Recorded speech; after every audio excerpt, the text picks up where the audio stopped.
বিশ্বকাপ মানেই বিশ্বের সব দেশের এক জায়গায় একীভূত হওয়ার প্রক্রিয়া। আর সেটা যদি ফুটবল বিশ্বকাপ হয় তাহলে তো কোনো কথাই নেই। বিশ্বের সকল সংস্কৃতির মিশ্রণ জড়ো হয় এক জায়গায়। তবে আয়োজক দেশের নিজস্ব মূল্যবোধ ও সংস্কৃতির কথা মাথায় রেখে দেশভেদে আয়োজনের নিয়মকানুনের পার্থক্য দেখা যায়। আর এমনটাই করতে যাচ্ছে সৌদি আরব। 2034 ফুটবল বিশ্বকাপ আয়োজিত হবে মধ্যপ্রাচ্যের মুসলিম প্রধান এই দেশটিতে।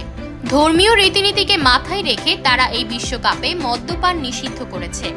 গতকাল ইংল্যান্ডে নিযুক্ত সৌদি আরবের রাষ্ট্রদূত প্রিন্স খালিদ বিন বান্দার আল সৌদ বিষয়টি নিশ্চিত করেছেন। খালিদ জানান, বিশ্বকাপ দেখতে যারা সৌদি আরবে যাবেন তাদের দেশটির সংস্কৃতিকে সম্মান করা উচিত। বিশ্বকাপ চলাকালীন সৌদি আরবের কোথাও মদ বিক্রি করা হবে না, এমনকি হোটেলেও না। ব্রিটেনের রেডিও স্টেশন এলবিসিকে সৌদি রাষ্ট্রদূত বলেন, এই মুহূর্তে অ্যালকোহল নিষিদ্ধ।